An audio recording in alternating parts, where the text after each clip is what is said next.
Régulière du mois de décembre du Conseil municipal de Morin Heights. Welcome everybody to the December meeting of the Morin Heights Municipal Council. Thank you again for coming out in such a wonderful clement weather. Merci d'être là avec la belle température qu'on connaît ce soir et je vous souhaite une belle réunion. On va répondre à vos questions à la fin de la réunion. Donc, en connaissant tout le monde dans la salle, je peux vous dire que je déduis que vous comprenez bien le français. On va faire la réunion en français. If there's any English questions, please don't hesitate to ask at the end of the meeting.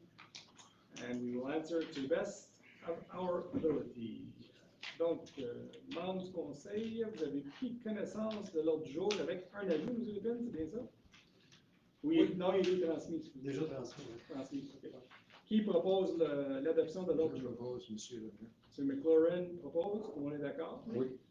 Merci. 3.1, procès-verbal de la séance ordinaire du 13 novembre. Vous avez pris connaissance du procès-verbal. Y a-t-il des modifications? OK. Qui propose l'adoption? Je propose. Mme McLeod propose. Tout le monde est d'accord? 3.2, procès-verbal de la séance du comité consultatif d'urbanisme. Vous avez pris connaissance du procès-verbal. Des commentaires, questions? Qui propose l'adoption du procès-verbal? Je propose. M. Saunier propose. Tout le monde est d'accord? Oui. Merci. 3.3, procès-verbal de la séance du comité consultatif en environnement du 27 novembre 2024. Vous avez pris connaissance du procès-verbal. Y a-t-il des questions ou commentaires? Qui propose l'adoption? Je propose. Mme Cossette propose. Tout le monde est d'accord? Oui. Merci. 3.4, procès-verbal de la séance du conseil local. Oui, monsieur le maire, le 3.2. Oui. Comité consultatif d'urbanisme avant comité consultatif en environnement. Oui. Oui. On l'a fait? Oui. Ah, excusez-moi. Oui. Ça va? C'est moi qui ai proposé par erreur. C'est moi qui normalement Ok, c'est la normalement laisse à Carole le soin de proposer l'urbanisme. Donc, 3.4, procès-verbal de la séance du conseil local du patrimoine. Qui propose l'adoption? Je propose, M. McLaurin propose. Tout le monde est d'accord? Oui. Oui. Merci. 3.5, procès-verbal de correction, résolution 405.10.24, contrat, service de protection et de contrôle des animaux, Société de protection et de contrôle des animaux de Laurentides-Labelle. M. Lépine. Oui, alors, correction dans le considérant de cette résolution 405-10-24, simplement pour mieux préciser que, dans le considérant, là, que c'est une somme de moins de 50 001 par année sur une période de 3 ans. C'était pas clair dans la première version, là, mais à sa face même, ça ne pouvait pas être autrement que ça. C'est vrai. Qui propose le procès-verbal de correction? Je propose. Mme Padneau propose. Tout le monde est d'accord?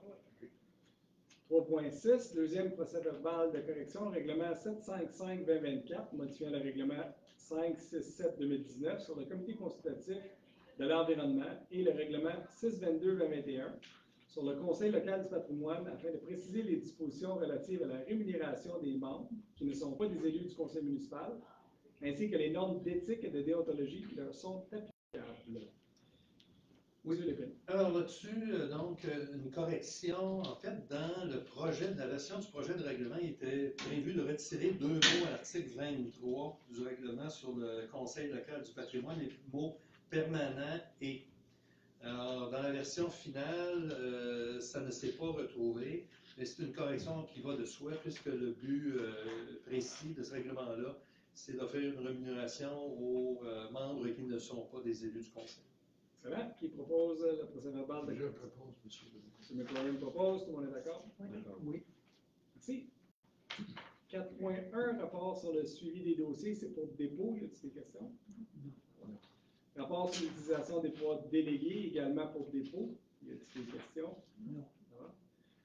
Rapport sur les transferts budgétaires, encore pour dépôt. Ça va. Oui. Peut-être juste pour mentionner que je trouve que les directeurs ils font un meilleur travail, de plus en plus, un travail précis au niveau du budget parce qu'on voit qu'il y a de moins en moins de transferts budgétaires en fin d'année. Ça veut dire que les montants budgétés en début d'année sont réels, ce qui est très intéressant.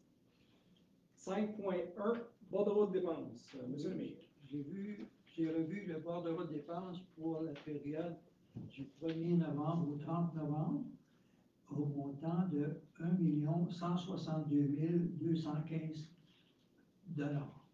Et les dépenses qui dépasse le 25 000 sur le 3.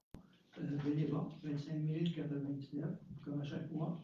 Revenu Canada, 41 303.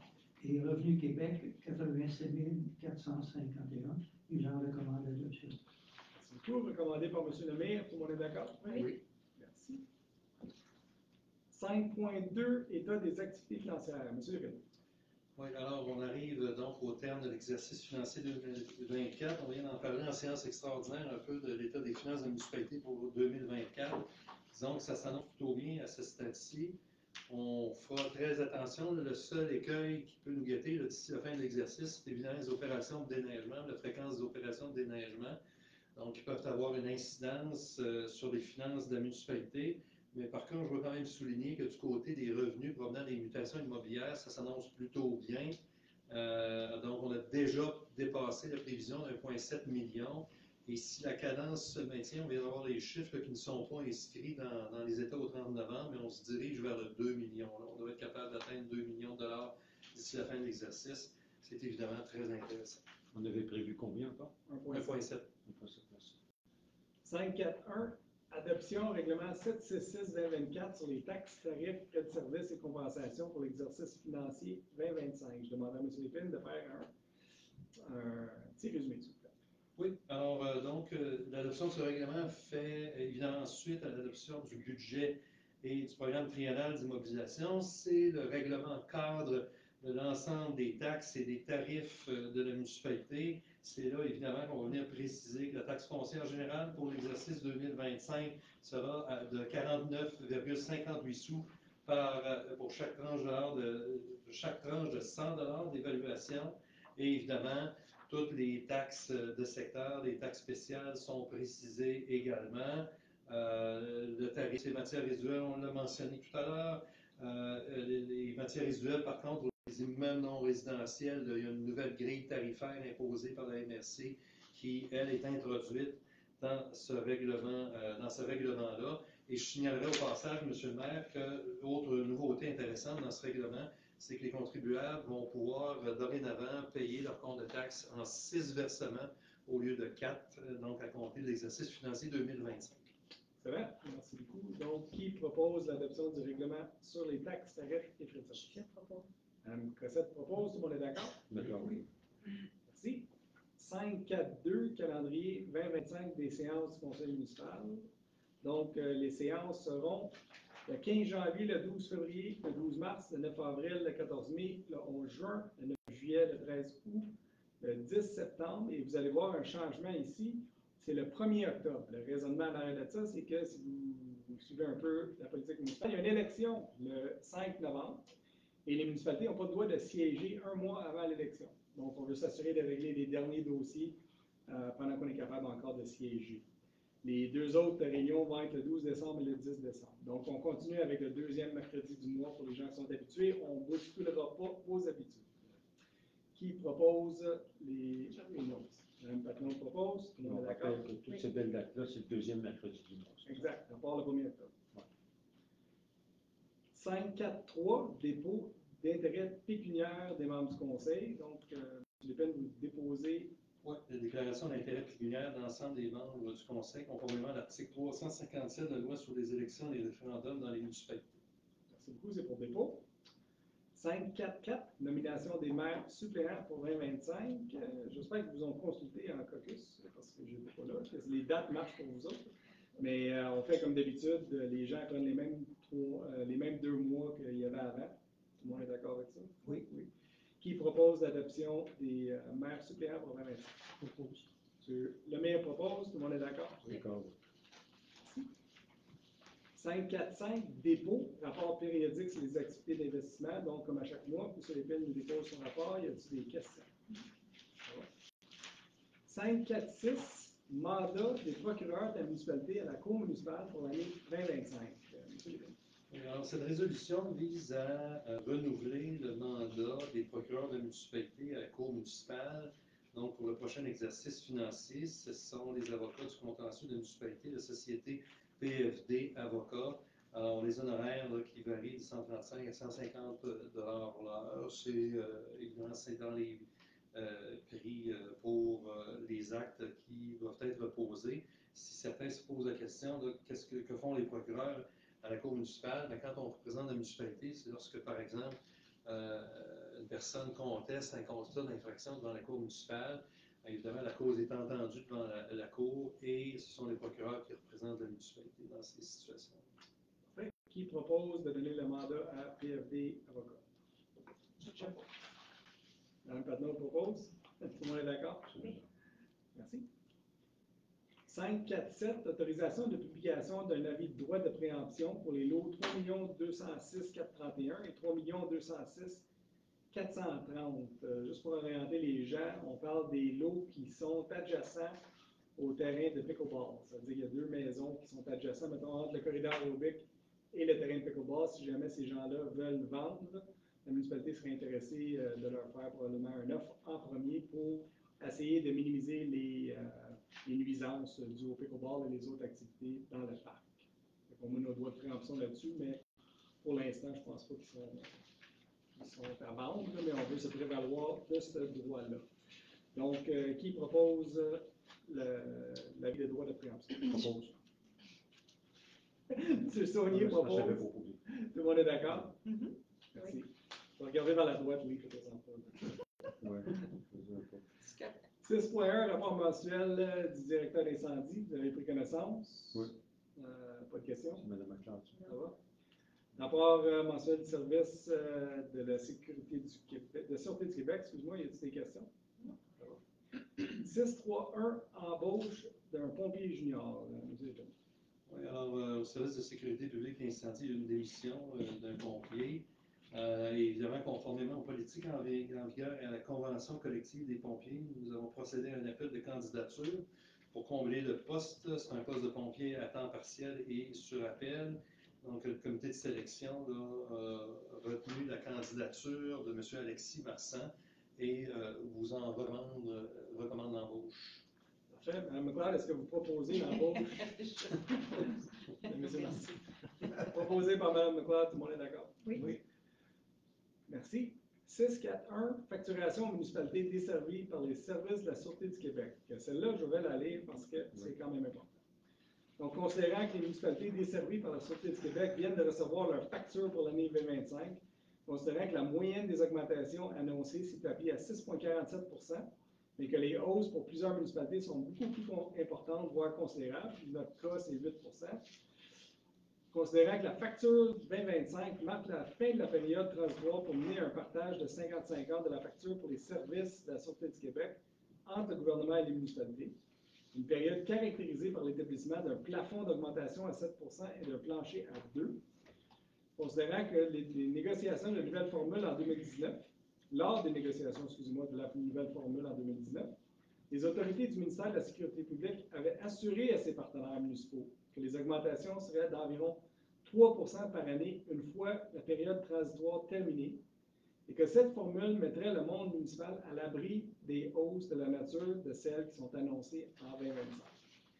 Considérant que le taux d'inflation est maintenant de moins de 2 %, considérant que les médias ont récemment fait état de la gestion du temps supplémentaire des policiers dans des régions, qui occasionne une pression importante sur le coût global du service de la Sûreté du Québec facturé aux municipalités, considérant que les questions légitimes de plusieurs élus concernant l'impact réel du nombre de postes de policiers non comblés et du recours important au temps supplémentaire, alors qu'un service de police efficace demande de la stabilité et une présence communautaire développée de longue haleine, considérant la hausse inconsidérée des coûts de la Sûreté du Québec et leur impact sur la facture imposée aux municipalités, considérant que le monde municipal n'est pas impliqué dans la détermination des conditions de travail des policiers et la gestion de la Sûreté du Québec, considérant que le montant total facturé aux municipalités pour 2025 s'élève à plus de 444,8 millions de dollars, un montant considérable qui devrait donner aux municipalités un droit de regard sur la gestion de ces services. Il est proposé de demander au ministre de la Sécurité publique du Québec, M. François Bonnardel, 1. De mandater une firme externe pour analyser la gestion de la Sûreté du Québec, à l'instar de la démarche effectuée auprès des sociétés municipales de transport et qui a permis d'identifier des pistes de solutions pour économiser plusieurs centaines de millions de dollars. De conserver un plafond et un plancher pour l'augmentation des factures dans la formule permanente, comme la formule transitoire. tant que l'analyse n'aura pas permis d'identifier des moyens pour contrôler la hausse inconsidérée du coût des services de la Sûreté du Québec, et qu'une copie de la résolution soit transmise au ministre de la Sécurité publique, M. François Bonnardel, à la députée de la circonscription d'Argentin, Mme Agnès Grondin, et à la directrice générale de la Sûreté du Québec, Mme Joanne Beausoleil, et au président de la Fédération québécoise des municipalités, M. Jacques Demetz. Je pense que c'est important de mentionner qu'ici, on ne critique pas le travail des policiers, on demande au gouvernement de contrôler les dépenses. Et les policiers qui sont sur le terrain ici, dans notre coin, font un travail exceptionnel, il faut le souligner. Mais je pense que des augmentations de l'ordre de 7 ou 8 ou 10 c'est inadmissible pour une municipalité et on a besoin de prévisibilité. La résolution que je viens de vous lire va être adoptée par une grande majorité des municipalités de la Fédération québécoise des municipalités au mois de décembre. Donc, on unit la voix de Mornight à ces municipalités-là. Oui. Donc, Mme McLeod, est-ce que vous proposez? Yes, absolutely. Proposé par Mme McLeod, est-ce que tout le monde est d'accord? Oui. D'accord, On peut faire unanime. certainement. Oui, on pourrait même le faire unanime. Bien sûr. Tu l'épines? Oui. Merci. 6.4.2, entente intermunicipale relative à des services de sécurité publique et incendie. Celle-là aussi est importante et je vais vous la lire. Donc, attendu que les articles 569 et suivants du Code municipal du Québec prescrivent les paramètres à respecter pour la conclusion d'entente intermunicipale. Considérant les obligations liées à la mise en œuvre du schéma de couverture de risque de sécurité incendie de la MRC des Pays d'en haut, ainsi que l'ensemble des dispositions de ce dernier, attendu que la municipalité de Mornight et la municipalité de Saint-Adolphe-d'Howard ont tenu des discussions afin de parvenir à la conclusion d'une entente relative à des services de sécurité publique et incendie, attendu que les municipalités de Saint-Adolphe-d'Howard et de Mornight souhaitent regrouper leurs ressources en matière de sécurité publique et incendie, attendu que les municipalités de Saint-Adolphe-d'Howard et de Mornight sont parvenues à une entente prévoyant notamment et suivant les modalités de celle-ci, que le service de sécurité publique et incendie de Mornight desservira, à compter de l'entrée en vigueur de celle-ci, tout le territoire de la municipalité de Saint-Adolphe-d'Howard. Considérant que les membres du conseil ont pu prendre connaissance du projet d'entente intermunicipale déposé par les directeurs généraux des deux municipalités concernées et attendu par la conclusion de cette entente intermunicipale, les municipalités souhaitent bâtir un partenariat durable et améliorer la qualité des services pour le bénéfice de l'ensemble de la population desservie. Il est proposé d'autoriser la conclusion d'une entente intermunicipale avec la municipalité de Saint-Adolphe-d'Howard pour la gestion administrative de son service de sécurité incendie, suivant les paramètres du projet d'entente soumis aux membres du conseil, d'autoriser le maire et le directeur général à signer pour et au nom de la municipalité l'entente intermunicipale SIO mentionnée avec la municipalité de Saint-Adolphe-d'Howard. Donc, pour résumer, le service d'incendie de Mornight va prendre en charge toute la sécurité incendie sur le territoire de Saint-Adolphe-d'Howard et on veut intégrer tous les pompiers qui travaillent à Saint-Adolphe dans notre brigade de service d'incendie.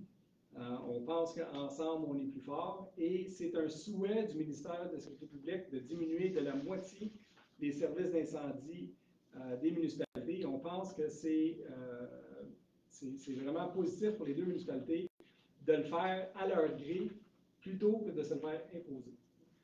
Donc, c'est pour ça qu'on a eu les discussions avec Saint-Adolphe et quand la municipalité de Saint-Adolphe va avoir ratifié la même résolution, on débutera les démarches de mise en commun des deux services. Et je suis convaincu qu'on sera plus fort à deux pour faire face aux défis dans le futur au niveau des services d'incendie. Donc, qui propose la résolution pour... proposée par Mme McLeod, tout le monde est d'accord? Oui. C'est ça le faire. Merci. Et je souhaite la bienvenue aux pompiers de Saint-Adolphe, à même la brigade composée des deux services à partir du début de l'année prochaine. Et on ira à leur rencontre sous peu. 7.1, rapport mensuel du directeur des incendies, directeur des travaux publics. Vous avez pris connaissance du rapport, il y a des questions? Question. 7.2.1, contrat, acquisition d'une excavatrice hydraulique sur roue. Donc un D, mais on va le continuer. Monsieur Lépine. Oui, alors, c'est un projet qui, en fait, qui était prévu au programme triennal d'immobilisation de cette année.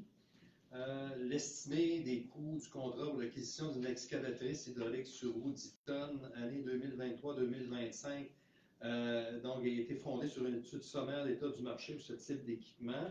La municipalité a procédé à un appel d'offres public le 23 octobre 2024 via le SAAO pour l'achat de cette excavatrice hydraulique.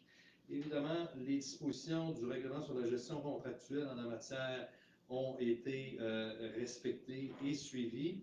La municipalité a reçu une seule soumission dans les délais prescrits par le devis, soit celle de l'Iber Canada Limited, à 275 825 $ et 2 taxes incluses. Je vous signale que conformément aux dispositions du Code municipal, nous avons eu l'opportunité de discuter avec le seul soumissionnaire qui est conforme, je le confirme aujourd'hui. Mais ceci dit, nous en restons donc à un montant de 275 825 $ et 2. Comme c'est en ligne avec les estimés qui avaient été fixés, nous vous en recommandons donc l'acquisition et l'octroi du contrat l'hiver. C'est important de dire que c'est un remplacement au niveau des travaux publics. On avait une Caterpillar sur roue qui était assez vieille, qu'on remplace par une plus petite, plus maniable. Donc, qui propose l'achat de l'excavatrice? Maintenant, on le propose, tout le monde est d'accord? On a vendu combien dans cette excavatrice? Une centaine de milliers de dollars. Oui? Oui. 100 000? Oui, à peu près une centaine de milliers de dollars. À ce moment-ci, je demanderais à M. Lemire de prendre la réunion pour la résolution 722. Acceptation définitive PAVL 2022. D'accord. M. Lemire.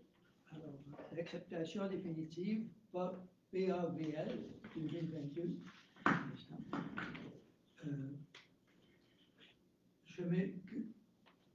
Chemin Lakeshore, chemin Cristville et Rougeau. M. le maire divulgue son intérêt pour le présent dossier et se retire de la séance. Je lui permets de rester. Monsieur le maire suppléant, Claude Pélemire, préside la séance pour cet article de l'ordre du jour. Considérant la résolution 162-05-22 relative à l'octroi d'un contrat pour la réfection de chaussée du rang 2, chemin Belle, chemin Lakeshore, chemin de Cristville et Rougeau, à David Riddle Excavation et Transport, considérant le règlement 571-219 sur la gestion contractuelle, considérant que les travaux prévus au dit contrat ont été réalisés conformément au devis, attendu que le directeur des travaux publics et des infrastructures et les ingénieurs au projet recommandent l'acceptation finale des dix travaux, suivant la recommandation et les pièces justificatives jointes à la présente, et sur une proposition de quelqu'un qui va proposer tantôt, que le préambule fasse partie intégrante de la présente, d'accepter la réception finale des travaux prévus au contrat octroyé dans la résolution 162.05.22 pour la réfection de la chaussée du rang 2, chemin Belle-Île, chemin Lakeshore, chemin Cristville et Rougeau, de la libération de la retenue au montant de 2 949 $ et 11 sous, taxes incluses telles que recommandées par le directeur des travaux publics et des infrastructures et des ingénieurs projet. Que si des dénonciations de comptes ont été transmises à la municipalité conformément à la loi, le paiement du présent des comptes soit conditionnel à la réception de l'ensemble des quittances requises ainsi que les lettres de conformité CNESST et CCP. Monsieur le maire, vous présente, vous demande de revenir. Je propose, M. le maire. Je propose. Je pose. Oui, d'accord. J'étais un petit peu mêlé. Alors, Pas du tout. oui, je propose, manqué puis on est une d'accord. amende. On est d'accord. Merci. Merci, M. Lemire. On va aller à 7.3.1. Contrat support technique, réseau d'aqueduc, Aquatec. M. Lévesque. Oui, alors il s'agit ici d'un renouvellement de contrat avec la firme Aquatec pour le support technique pour les réseaux d'aqueduc. Alors, ça vise particulièrement à pallier, évidemment, aux vacances, aux congés que peut prendre notre électromécanicien. Donc, nous assurer que les services continuent d'être fournis. Donc, c'est un contrat de 25 800 $ plus taxes, sous réserve, évidemment, des heures réellement consacrées au travail prévu. Donc, c'est généralement un montant maximum, et comme le dit la résolution, évidemment, ça peut être moins, et c'est en fonction des heures réellement travaillées. Merci. Qui propose le contrat à Aquatec? Je propose. M. Saunier propose, tout le monde est d'accord? Oui. Oui. Merci. 7.3.2, approvisionnement clapet de sécurité pour l'aqueduc. Monsieur Lépine. Oui, alors dans le travail que la municipalité a commencé à effectuer, il y a déjà quelques mois, l'installation de compteurs d'eau dans les commerces, maintenant une obligation, non seulement en vertu du règlement municipal, mais également en vertu de la stratégie québécoise d'économie de l'eau potable. Donc c'est un engagement que l'on devait respecter. Le travail a commencé à se faire. On a réalisé en cours de route qu'il y avait certains bâtiments dans lesquels il n'y avait pas de clapet de sécurité. C'est maintenant une obligation là, dans le code de plomberie, dans le code du bâtiment. Et évidemment, si on installe un compteur d'eau, ben, il faut suivre immédiatement avec l'installation d'un clapet de sûreté dans les endroits où il n'y en a pas. Évidemment, cette facture-là est refilée au propriétaire là, du bâtiment concerné. C'est important de noter, les clapets de sécurité sur les réseaux d'aqueduc sont installés pour éviter, lors d'un bris d'aqueduc ou une chute de pression, que l'eau des maisons retourne dans le réseau et contamine le réseau. C'est pour ça que les clapets sont installés dans les maisons. Donc, qui propose le contrat? M. McLaurin propose. Tout le monde est d'accord? Absolument. Merci. 7.4, rapport sur le traitement des demandes et requêtes. Vous avez pris connaissance du rapport. Y a-t-il des questions? Non. 7.5.1, levée de probation, M. Pierre Aubé. Donc, attendu que M. Pierre Aubé a été nommé directeur des travaux publics et des infrastructures le 22 avril 2024 par la résolution 160-04-24 du Conseil, considéré que le contrat liant la municipalité à M. Aubé, laquelle prévoyait une période de probation de 6 mois à compter de la date d'embauche, considérant l'évaluation positive dont a fait l'objet M. Aubé par le directeur général, attendu que le directeur général formule une recommandation positive pour mettre fin à l'approbation de M. Aubé, il est proposé de lever l'approbation de M. Pierre Aubé conformément au contrat de travail de ce dernier. Et je dis félicitations à M. Aubé, je pense qu'il fait un travail exceptionnel depuis son embauche. Et on le félicite et on le souhaite bienvenue comme employé permanent à la municipalité de Montréal. Qui propose? C'est unanime? Hein? Oui. Unanime? Parfait, merci. 7.6.1, permission de voirie et entente d'entretien avec le ministère des Transports. Monsieur le Alors là, il s'agit ici d'une résolution qui revient à chaque année et qui doit être votée par le Conseil conformément à la loi sur la voirie. La municipalité, parfois, doit exécuter des travaux dans l'emprise des routes entretenues par le ministère des Transports. Dans notre cas, on parle particulièrement des routes 364 et 329. Une permission de voirie, donc, du ministère qui est requise pour intervenir sur ces routes-là. Il peut, évidemment, la municipalité est responsable des travaux dont elle est maître d'œuvre quand elle a à intervenir. Et la municipalité, évidemment, doit s'engager à chaque année à respecter les clauses de permission de voirie. Bref, cette résolution-là vise à demander au ministère de lui accorder une permission de voirie au cours de l'année 2025 et d'autoriser le directeur des travaux publics et des infrastructures, M. Aubé, à signer toutes les permissions de voirie là, pour tout élément d'emprise qui n'excède pas là, 10 000 $. Parfait. Qui propose d'autoriser M. Aubé à signer le ministère des Transports? Je propose. Mme Leclerc propose. On est d'accord? Oui. 8.1, rapport mensuel de la directrice d'urbanisme. Y a-t-il des questions? Non. Ça va, c'est pour dépôt. Rapport des permis et certificats, également pour dépôt. Mme Cossette, on est rendu à 60 maisons neuves, construction neuve. 60 maisons neuves cette année à Montréal, ce qui est dans la moyenne des années. Combien? Des bonnes années. 60. 60. 60 maisons. 8.3, rapport d'activité de la Société de protection et de contrôle des animaux. Ben, on n'a reçu aucun rapport ce mois-ci. Dans ce cas-là, on va aller aux dérogations mineures et PIIA. Ah, c'est bon. 8.4.1, good work. Ils sont en ordre. Ils sont en Ils ordre. sont en ordre, ben oui, c'est ça. C'est un job exceptionnel. PIA, l'eau, 6 503 319, chemin de l'Escalade. Oui, alors ici, on a un projet donc, qui est un projet de construction d'un bâtiment principal. Il est soumis au règlement sur les PIA parce qu'il est situé dans un secteur d'élévation. Alors, le CCE étudie cette proposition-là, recommande au Conseil d'accepter celle-ci. Il n'y a pas de remarque particulière ni de conditions attachées. Là, vous avez à l'écran un aperçu donc, de l'aménagement qui est proposé. Alors, les critères, je vais aller peut-être directement là, au résumé des critères à la toute fin. Qui sont là pour la plupart respectés. Voilà, alors 7 sur 8, donc critères respectés à 87 Parfait. Qui propose le PIA? Je propose. Mme Patnaud propose. Tout le monde est d'accord? Oui. Merci. Vous voyez la maison sur l'écran. Cette partie-là.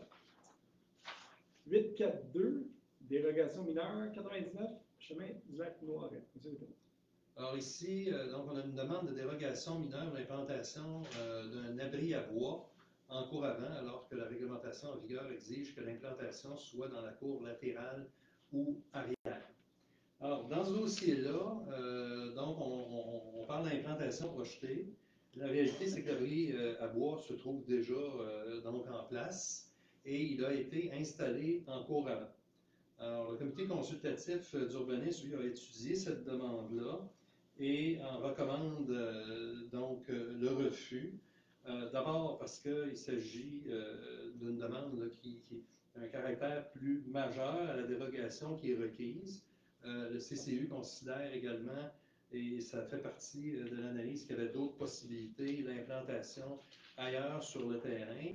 Il faut également noter ceci, c'est qu'avant même que l'abri à bois soit installé, le propriétaire avait consulté le service d'urbanisme de la municipalité et il lui avait été mentionné et confirmé par écrit que, de un, il n'y avait pas ni de permis ni de certificat d'autorisation qui était requis, et surtout que, deuxièmement, elle ne devait pas installer l'abri à bois en cour latérale avant. Alors, la réalité, c'est que l'abri à bois a été quand même fait dans la cour latérale avant, et pour l'ensemble de ces motifs, le CCU recommande au Conseil de refuser cette demande de dérogation. Merci. Question membre du Conseil sur la dérogation? Non. Question dans la salle sur la dérogation mineure. L'abri à bois en cour avant. La personne avait été avertie qu'il n'avait pas le droit de mettre ça en cour avant. Il a fait pareil. Il demande une dérogation mineure. Donc, on refuse la dérogation mineure. On a cherché à l'accepter. Oui. C'est clair, pas de questions? Donc, on ferme la réunion à 20h12. Qui propose de refuser la dérogation mineure? Je propose. Mme Patnaud propose. Tout le monde est d'accord? Oui. Merci. 843, dérogation mineure, 600 rue Jackson. Monsieur Lépine. Alors ici, on parle d'implantation de capteurs solaires en cour avant, alors que la réglementation en vigueur n'autorise aucun capteur solaire en cour avant. Alors, la demande a été analysée évidemment par le service d'urbanisme et par le comité consultatif d'urbanisme. Alors, on a une idée là, sur, ici à l'écran, sur la planification de l'implantation proposée de ces capteurs solaires-là. Vous avez une idée de ce que seront éventuellement aussi les dits capteurs solaires. Alors, je vais aller directement donc au résumé. Excusez-moi. Donc, il n'y a pas, en fait, ça rencontre l'ensemble des critères liés à une demande de dérogation mineure. Le comité consultatif d'urbanisme recommande de l'approuver. Il n'y a pas de problème particulière lié à ça. On ne les voit pas de la route. Voilà. Donc, membre du Conseil, est-ce que vous avez des questions concernant la dérogation mineure? Non. Dans la salle, est-ce qu'il y a des questions concernant la dérogation mineure? La raison pourquoi on l'accepte, c'est justement, c'est pas visible de la rue, puis ça répond aux critères de transition climatique qu'on veut essayer d'attaquer. Ça va? Donc, on ferme la réunion à 20h14. Qui propose l'adoption de la dérogation mineure? Mme Cossette propose. Tout le monde est d'accord? Oui. Merci. Monsieur Lépine, je pense qu'on va traiter les 4 prochaines demandes de dérogation mineure dans un même lot pour que ça soit plus comprenable. Oui, alors ici, on a une demande, des demandes de dérogation mineure pour des lots projetés, là, pour 4 lots projetés.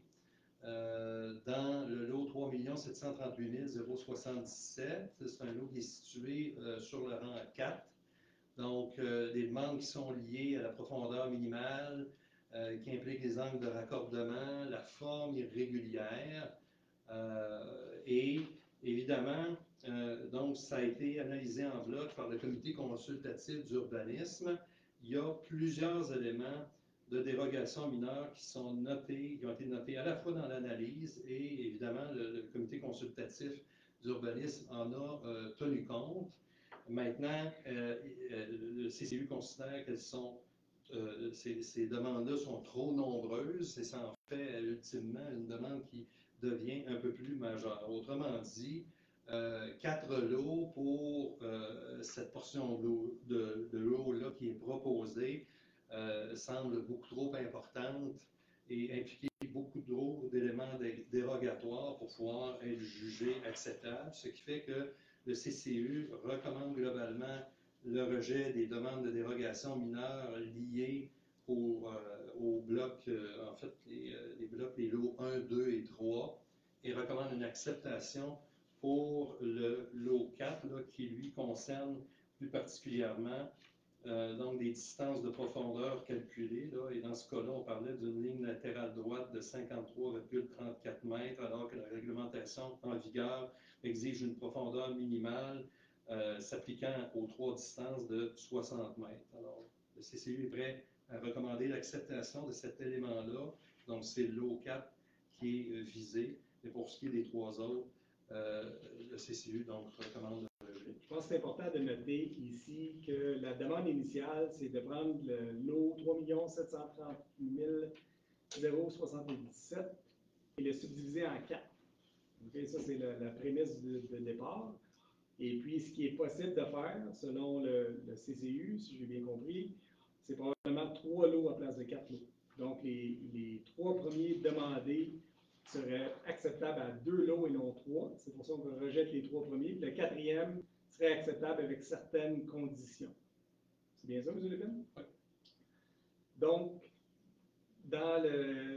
on va aller pour, parce que c'est les points 844, dérogation lot 1, 845, dérogation lot 2 et 846, dérogation lot 3.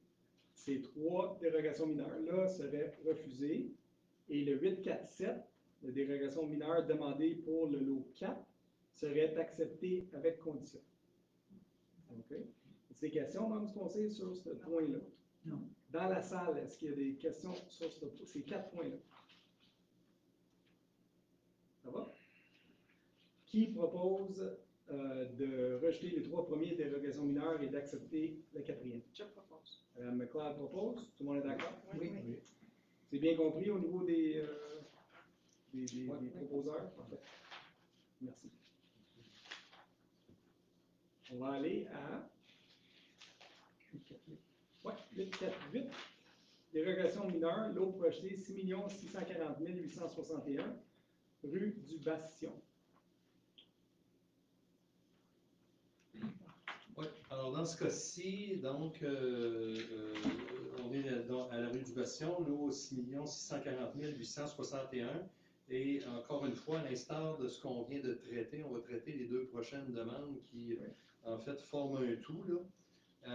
Et ici, la demande de dérogation mineure pour les lots projetés A et B du chemin du Bastion, là, des éléments qui sont liés à la profondeur minimale, à la forme irrégulière et à l'angle de raccordement.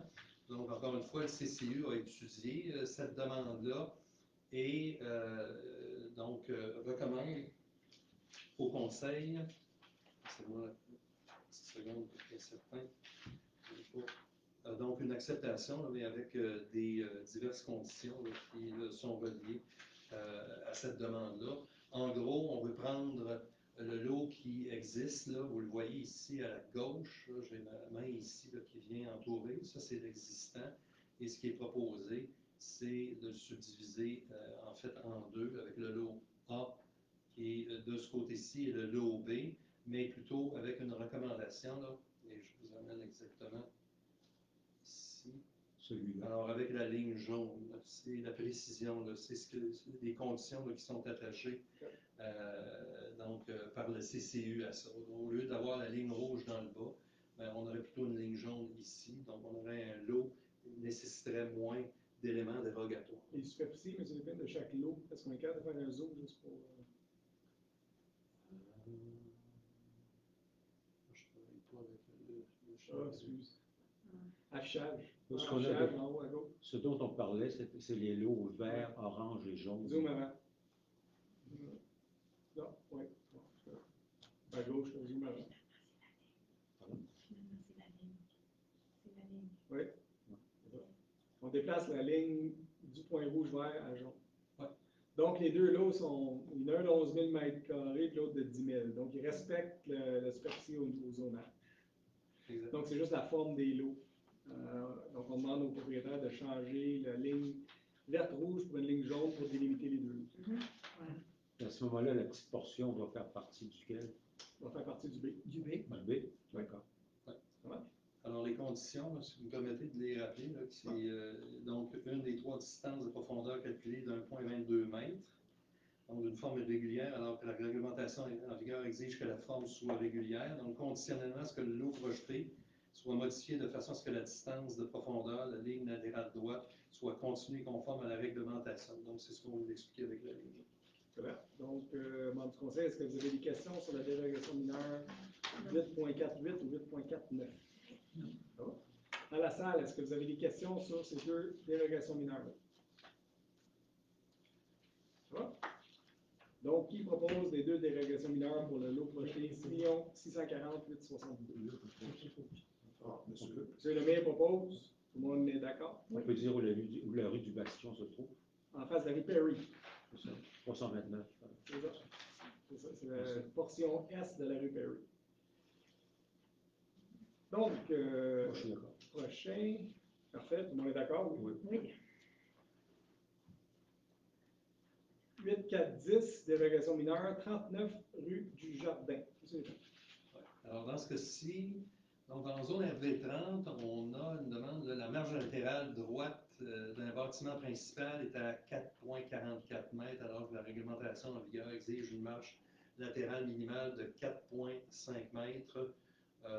Évidemment, je dirais que c'est peut-être la plus belle caricature d'une demande de dérogation mineure. Donc, recommandation positive du CCU. Là, il n'y a pas d'éléments qui pourrait aller ou qui pourrait conduire à refuser cette demande. Donc, 4 pouces de différence. Ouais. Question, membre du conseil? Non. Question dans la salle pour le 4 pouces. On va pousser la ligne de terrain. Bon, qui propose la dérogation mineure sur la rue de Jardin? Je propose. McCall propose, tout le monde est d'accord? Oui. Merci. 8.6.1, renouvellement, membre du comité consultatif d'urbanisme. Donc, attendu que le mandat de plusieurs membres du comité est échu, attendu que l'article 11 du règlement 756-2024 sur le comité consultatif d'urbanisme prévoit qu'il est possible de renouveler le mandat échu des membres pour une période additionnelle de 2 ans, considérant que les membres suivants ont manifesté leur intérêt à poursuivre leur travail au sein du comité, soit Mme Nathalie Garneau et M. Jean Dutil et James Jackson. Donc, il est proposé de renouveler les mandats de Nathalie Garneau, Jean Dutil et James Jackson, ainsi que les conseillers municipaux Carole Patnaud et Claude-Philippe Lemire, à titre des membres du comité consultatif d'urbanisme, pour un mandat. Les conseillers, on ne pourrait pas les mettre pour 2 ans, monsieur, Ben, j'allais justement poser la question. monsieur Lépine, parce qu'on ne sait pas s'ils vont être là dans le Effectivement. On va. En fait, ils occupent leur siège à titre de membre du conseil. Donc, si, Ouais. s'ils, pour une raison ou une autre, évidemment, ils n'étaient pas du prochain conseil, automatiquement, leur mandat prendrait fin. Sauf que ça ne prend pas les membres du conseil pour siéger sur les. Oui, c'est ça. Donc, si ils perdent leur statut de membre du conseil, ils perdent automatiquement leur statut de membre du CCI. Fait qu'on proposerait, le conseil futur proposerait des membres pour les Ouais. remplacer. Donc, qui propose de renouveler les membres? Oui, je propose. Madame McLaurin, Monsieur McLaurin propose de renouveler les membres. Excusez-moi. Je regarde Louise quand vous me dites. Ouais, c'est- Il faut regarder à gauche, il faut regarder à droite de temps en temps. Encore fatigué de voir. Regardez à droite. 8.6.2, renouvellement, membres du conseil consultatif en environnement. Donc, attendu que le mandat de plusieurs membres du comité est échu, attendu que l'article 6 du règlement 567-2019 sur le comité consultatif de l'environnement prévoit qu'il est possible de renouveler les mandats échus des membres pour une période additionnelle de 2 ans. Considérant que les membres suivants ont manifesté leur intérêt à poursuivre leur travail au sein du comité, soit Mme Kim Marino et Catherine Audette, il est proposé de renouveler les mandats de Mme Kim Marino, Catherine Audette, ainsi que le conseiller municipal, M. Gilles Saunier, à titre de membre du comité consultatif en environnement, pour un mandat de 2 ans, avec la même mention qu'on a faite pour les conseillers municipaux. Je n'ai pas le droit de voter pour moi, c'est ça. Exact. Qui propose? Je propose. Mme McLeod propose, tout le monde est d'accord? Oui. Merci, Madame McLeod. Merci. 8.6.3, municipalisation de la rue des Pins Blancs. Monsieur Lépine. Oui, alors le 28 juin 2021, un permis de lotissement a été émis pour le développement immobilier de la rue des Pins Blancs. Et le conseil, par le fait même, a autorisé la réalisation de travaux municipaux de la construction de cette rue. Ces travaux ont été complétés suivant les paramètres de la politique sur la construction des infrastructures et les professionnels au projet ont déposé une lettre d'engagement ainsi que les attestations de conformité requises par la politique. Alors, recommandation de la directrice de l'urbanisme et de l'environnement ainsi que du directeur des travaux publics de municipaliser la rue des Pins Blancs telle que définie dans la description technique annexée à la demande. Merci. Qui propose la municipalisation du chemin du paiement? Propose. Proposé par Mme Cossette, tout le monde est d'accord? Oui. Ceux qui ne savent pas c'est où le chemin du pain blanc, ben, c'est dans le domaine de la réserve, en montant sur le chemin du Tourteau. Je pense qu'il y a déjà 3 maisons en construction, une de construite puis 2 en construction de présent. 864, municipalisation du chemin du lac Hendrix. Monsieur le Oui, dans ce cas-ci, donc, permis de lotissement émis le 28 avril 2020 et le Conseil avait autorisé la réalisation de travaux municipaux pour la construction du chemin du lac Hendrix. Travaux qui ont été complétés suivant les paramètres de la politique de construction des infrastructures. Les professionnels au projet ont déposé tous les documents nécessaires pour permettre à la directrice de l'urbanisme et de l'environnement et au directeur des travaux publics de vous recommander la municipalisation du chemin du lac Hendrix. Merci. Qui propose la municipalisation du chemin du lac Hendrix? Claude propose, tout le monde est d'accord? D'accord. Les gens qui veulent savoir c'est où, le chemin du lac Hendrix, c'est sur la route, l'intersection de la route 329, pas loin du chemin Kirkpatrick. 9.1, rapport mensuel de la directrice des loisirs. Vous avez pris connaissance du rapport. Y a-t-il des questions? Non. 9.3.1, renouvellement membre du conseil local du patrimoine. Donc, considérant le règlement 622-2021, sur le conseil local du patrimoine prévoit la nomination d'un maximum de 5 membres, donc un membre provenant du conseil municipal. Considérant que Mme Christine Lefebvre a été nommée par la résolution 71-02-23 du conseil municipal, considérant que la linéa 2, article 7 du règlement prévoit la possibilité de renouveler le mandat des membres du conseil pour une période de 2 ans. Considérant qu'il y a lieu de renouveler le mandat de Mme Christiane Lefebvre, il est proposé, donc, de renouveler le mandat de Mme Christine Lefebvre à titre de membre du conseil local du patrimoine pour un mandat de 2 ans. Qui propose? Madame McLaurin. Monsieur McLaurin. Proposé par Monsieur McLaurin. On est d'accord? Oui. Madame Lefebvre, c'est celle qui a une très diplômée. Oui, oui, elle a déjà travaillé dans le domaine muséal et excellente acquisition pour notre communauté. Embauche saison hivernale 2024-2025. Monsieur Nicolas. Alors ici, une résolution qui vous est soumise pour embaucher nos employés temporaires saisonniers pour les opérations des sentiers récréatifs et de ski de fond. Donc, vous est soumise également une liste là, et des recommandations de votre humble serviteur et de la directrice des loisirs, de la culture et de la vie communautaire.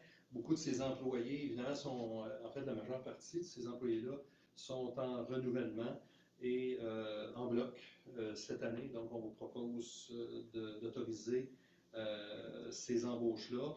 On comprend que c'est non permanent, c'est saisonnier, c'est temporaire et c'est sur appel, dépendant des cas. En fait, je veux les nommer parce que c'est important que vous connaissiez les employés qui travaillent pour nous au service des loisirs de façon temporaire sont très appréciés. Il y a Mme Monique Roy, Stéphanie Renaud, Élise Parquin, Serge Demers, Normand Bouillon, David Maurice, Jean-Charles Lebois, Mathéo Potvin, Noah Julita, Sylvia Fendel, Thomas Perron, Geneviève Pépin, Hermès Maheu, Nancy Daigneault. Et également, c'est les mêmes personnes, mais ils font plusieurs postes. Là. Mathéo Potvin, Noah Julita, Simon Bourbonnière-Basque et Thomas Perron comme surveillant de plateau. Également comme avertisseur niveau 1 saisonnier, Thomas Perron, Geneviève Pépin, Noah Julita, Brian Anderson. Et appariteur niveau 2 saisonnier, Stéphanie Renaud. Donc, re-bienvenue à tout ce beau monde-là qui travaille pour nous autres de façon temporaire. Proposé par Mme Cossette. Tout le monde est d'accord? Oui. Merci. 971, programme de soutien aux politiques familiales municipales. Oui, alors, simple résolution dans ce cas-ci, là, pour autoriser Mme Gauthier, la directrice des loisirs, à signer la reddition de compte. Donc, il ne s'agit même pas d'une nouvelle demande. Là. la reddition de compte pour des éléments qui ont été réalisés il y a déjà plus de 2 ans. Parfait. Qui propose d'autoriser Mme Gauthier à signer le règlement? Je propose. Parfait. Mme Patnaud propose. Tout le monde est d'accord? Oui. Merci. 972, modification à la politique de gestion des salles. Ouais, alors ici, on propose donc en fait, il vous est proposé une nouvelle politique sur l'utilisation des salles du Chalet Bellevue. On vient en fait préciser là-dedans la mettre à jour. C'est la première des choses pour lesquelles on fait cette politique-là. La politique n'avait pas été remise à jour depuis 2012. Donc, il y a des éléments, là, évidemment, dans cette politique-là qui sont assez connus de tous. La description des salles, vous allez retrouver une description, évidemment, du Chalet Bellevue et, évidemment, une description du matériel qui est disponible et des règlements de location. C'est ce qu'on a, en gros, dans cette politique-là. Et attaché à ça, vous allez retrouver une révision de la grille tarifaire qui, là encore, n'avait pas été révisée là, depuis plus de 10 ans. Alors, c'est remis à jour. Je vous confirme également que Mme Gauthier a bien pris soin d'étudier ce qui se faisait de tarification là, pour la location de salles dans les municipalités des alentours, de la MRC, puis de la MRC voisine. Je pense qu'on peut constater la popularité du Chalet Bellevue, puis je ne pense pas qu'une augmentation des tarifs va diminuer la popularité de celui-ci. Donc, qui propose la modification de la politique de gestion des Je propose. M. Curran propose, tout le monde est d'accord? Point 10, correspondance. Donc, vous avez pris connaissance des lettres reçues et envoyées par la municipalité. Y a-t-il des questions? Non. D'accord. Peut-être juste 3 petites notes que j'aimerais vous mentionner. J'aimerais féliciter les organisateurs du marché de Noël. Celui ici, qui ont fait un bel job. Et il y a un marché de Noël à l'école de Mornex qui a été fait aussi. Et félicitations aux organisateurs de ces 2 événements. Félicitations pour les gens de la bibliothèque qui ont fait une rencontre des auteurs de Mornex. On ne le sait peut-être pas, mais il y a beaucoup d'auteurs qui sont ici à Mornex. Et c'est leur première rencontre d'une série de rencontres pour permettre aux auteurs de rayonner un peu dans la municipalité de Mornex. Donc, félicitations. J'aimerais féliciter les fondeurs pour la course Première Neige qu'il y a eu la fin de semaine dernière. Je n'étais pas là, mais j'ai entendu dire que c'était un beau succès. Donc, félicitations aux fondeurs qui font la première course de ski de fond au Québec à chaque année ici à Mornex.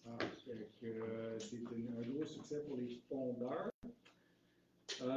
Suite à ça, j'aimerais remercier, peut-être que les gens ne savent pas, mais le club de soccer de Mornex a fait un événement de levée de fonds et a invité tous les commerces du coin à contribuer à l'équipe de soccer par des logos qui sont installés sur les chandails, sur les tentes et ainsi de suite. Puis ils ont réussi à lever plus de 20 000 $ lors de la soirée.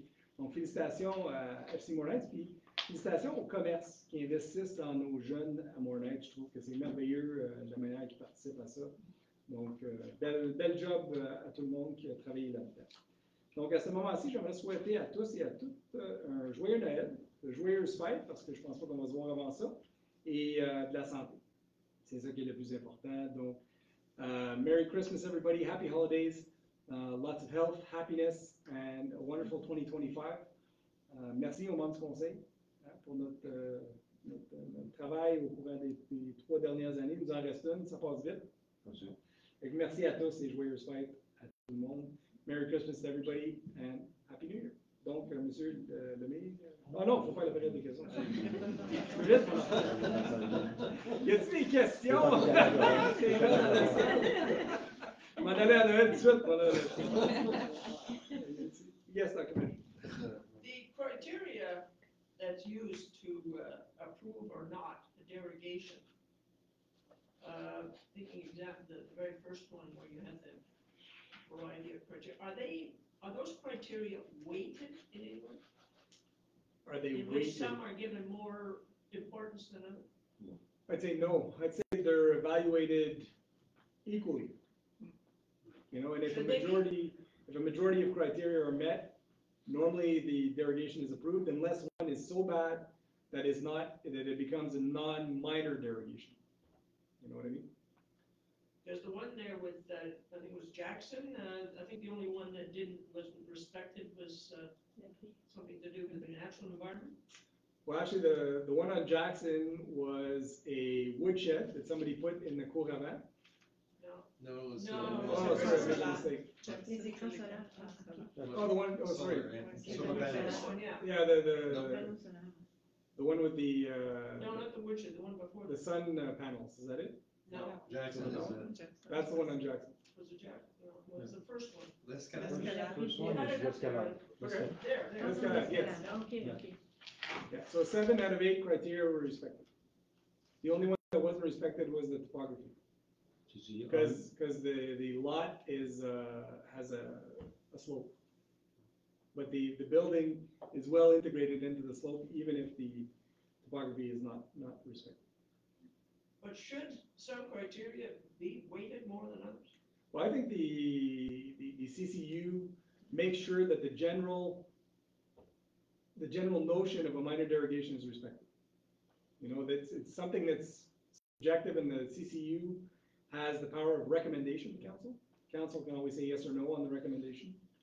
But I say that, I think the analysis that's done is a general evaluation to make sure that using the criteria, they can determine if it's actually a minor derogation or something that's bigger than a minor derogation.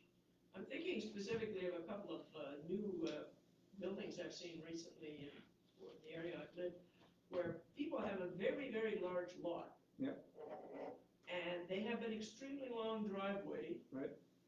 Now, if people want to have privacy, that's their right. Yes. But that, according to what Jennifer told me, the removal of trees for that driveway is not included in the regulation in terms of the percentage of trees that are cut. That's right. But that doesn't seem right. I mean, But it's, the amount of trees that are being cut just so somebody has a huge driveway. but the driveway normally is not very wide, it's not like a road. So people have the right to implant their building where they want on their lot. Souvent, ils essayent aussi de trouver un plateau. Ouais, c'est ça. And sometimes you need to get to a flat spot on a lot, so that's why they use driveways, but in most cases, that's not even considered in a minor derogation. You know, a driveway, the length of a driveway. If the lot is thin and the driveway is center of the lot and you're taking all the trees out, that's considered. But I think as long as the general aspect of the minor derogation is respected, that's how we go with it. Just that it seems that if climate change and the preservation of the forest cover is considered important in the municipality, that seems to be like a problem area that maybe should be looked at. Maybe, but I think in general, in our new bylaw, we have percentages of removal of trees, right? I think even the people that have long driveways, if you have a huge lot, anyways, even if it's not included in the calculation. On l'a dans. So I think if you take the percentage of place that's deforested, even with the driveway, it's below the general criteria that we ask for anyways. I'd have to see the numbers on that, because. We could look at it together. Driveways are really long. It's well described. We This one is well described. But we can look at it if you'd like at some time. Mr. Schlecker, excuse. I just wanted to mention that the first one that was referred to with all those criteria was not a minor derogation. No, it's a PIIA. It was a PIA. That's right. So, No, you're right. yeah, thing, actually. Yeah, but there is criteria for minor derogation. So, you know, Aussi, mais pas celui-là, là. du côté? J'avais une question par rapport au fait que notre réseau de plein air est de plus en plus populaire. Est-ce que c'est l'entretien, tout ça, puis les abonnements, les frais d'entrée, est-ce que c'est une source de revenus, une source de dépenses? À quoi ça peut ressembler, ça? C'est une source de revenus certain, mais ce n'est pas profitable. Donc, c'est année après année, on cherche à atteindre l'équilibre budgétaire. On est de plus en plus proche, mais c'est quelque chose qui coûte plus cher qu'on reçoit en revenu à chaque année. Mais on parle d'une trentaine de mille à peu près, de différence. Puis, qu'est-ce qui est intéressant, c'est que je pense que les derniers chiffres que j'ai vus, 60% des abonnements saisonniers, c'est des résidents de Mornings. Donc, c'est utilisé majoritairement par les gens de Mornings. Merci. Oui. D'autres questions? Madame Séguin? Le paiement de la dette pour l'achat de Castelmarie, c'était un nombre de points de taxes? 400, oui. Est-ce que ça reste le même nombre de points? Non, c'est inclus dans la taxe générale qu'on avait avant, on n'a Donc, le juste même pas séparé. pourcentage, Il baisse du même pourcentage. OK. Et les revenus générés par les tournages à Castelmarie, ils vont dans quel poste budgétaire pour. Est-ce qu'ils baissent la dette ou? Non, ça baisse pas la dette, ça va dans le fonds général. Parce que la dette, c'est fait sur un règlement d'emprunt sur plusieurs années. Puis on met ça dans ce qu'on appelle la sacoche à Michel. Non, ça, c'est des revenus non budgétés qui vont à la fin d'année, donc qui contribuent au surplus. Habituellement. OK, fait que c'est pas directement lié à l'entretien des bâtiments de Castelmarie, par exemple. Ben, il y a un montant qui va direct à Castelmarie, puis je vous dirais que le montant qui est budgété à chaque année, c'est pas 80 000 là, qui va aller là. Donc, des fois, c'est profitable, mais s'il y a des années qu'il n'y a pas de tournage, c'est moins profitable. Donc, ça diminue la quantité du budget ordinaire qui va dans l'entretien de Castelmarie. Parce que la question que je me posais, c'est que, en fait, c'est tous les citoyens qui payent avec leur taxe l'achat du domaine Castelmarie. Oui. Et on est privé de son utilisation pendant X jours par année. Donc, est-ce que ce pourcentage-là. Bon, vous êtes remis sur le compte de taxe, non? Non, c'est pas ça que je veux savoir. Je veux savoir si ça vaut la peine de faire ces locations-là pour les tournages par rapport au nombre de jours qu'on est privé. Là. Moi, je vous dirais que oui, parce que cette année, vous avez été privé de 15 jours, mettons, d'utilisation du parc Castelmarie, puis on a 80 000 de revenus. Fait que c'est très rentable. C'est pas juste une location de salle à 200$, là, c'est des quantités d'argent par jour assez intéressantes. C'est sûr qu'on n'autorisera jamais le blocage de Castelmarie pendant 2 mois. C'est pas des choses qu'on veut, mais des petites périodes, souvent dans les entre-saisons, je pense que c'est un bon choix pour pallier aux coûts reliés à l'achat et à l'entretien de Castelmarie. Parce qu'on n'a jamais eu de compte rendu sur l'état des bâtiments. Vous avez fait analyser ça, mais vous nous en avez pas parlé. Non, ben écoute, on a reçu le premier rapport ce mois-ci. Je vais l'analyser comme il faut, puis on va vous faire un rapport dans les mois qui s'en viennent. OK, ça va bien. Oui. OK, merci. Ça va? Oui, je vous attends. Je voudrais comprendre la fusion que vous allez faire avec Saint-Adolphe pour le service incendie. Est-ce que Saint-Adolphe ont une caserne présentement? 2. Non, 2? Oui. Est-ce qu'ils vont les garder ouvertes? Oui. Donc, vous allez avoir des pompiers là-bas et ici? Non, ben, pas nécessairement. L'organisation, je laisse ça aux soins du chef, là. Mais les 2 villes maintiennent leurs actifs. C'est-à-dire, s'il y a des travaux à faire sur les casernes de Saint-Adolphe, c'est Saint-Adolphe qui paye. S'il y a des travaux à faire sur les camions de Saint-Adolphe, c'est Saint-Adolphe qui paye.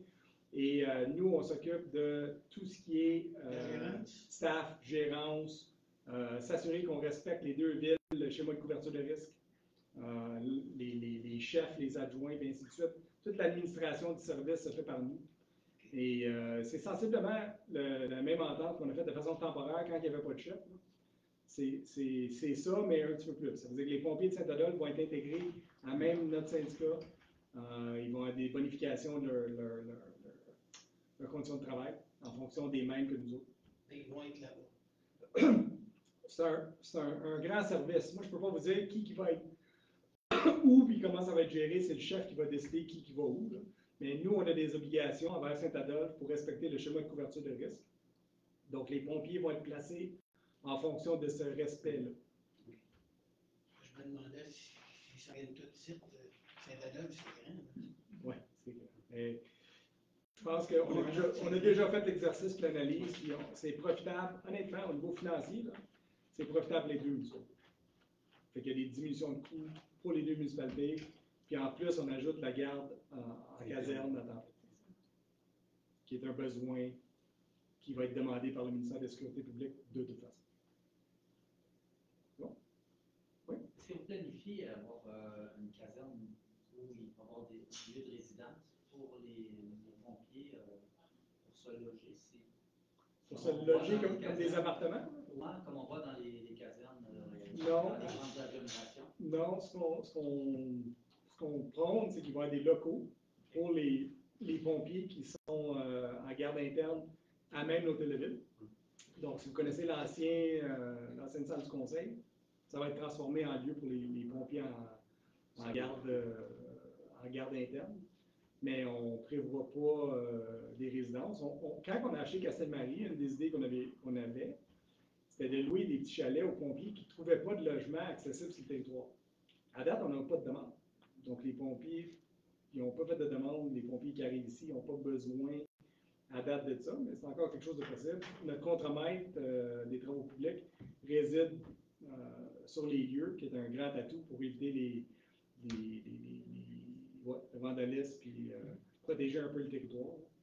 Fait que les chalets sont quand même assez en bon état que les gens peuvent rester dedans, là, mais on ne veut pas mettre ça à large. Mais si jamais il y a des pompiers qui ont besoin d'une place pour rester à l'intérieur du territoire, c'est une option. D'autres questions? Ben, merci beaucoup à tous, hein, les assidus, vous êtes là à tous les mois, fait que merci beaucoup. Joyeuses fêtes encore à tous, là je peux le dire. C'était M. Lemay. Bonne année et, M. Lemay, est-ce que vous proposez la levée de l'Assemblée? Assurément. Proposé par M. Lemay, tout le monde est d'accord.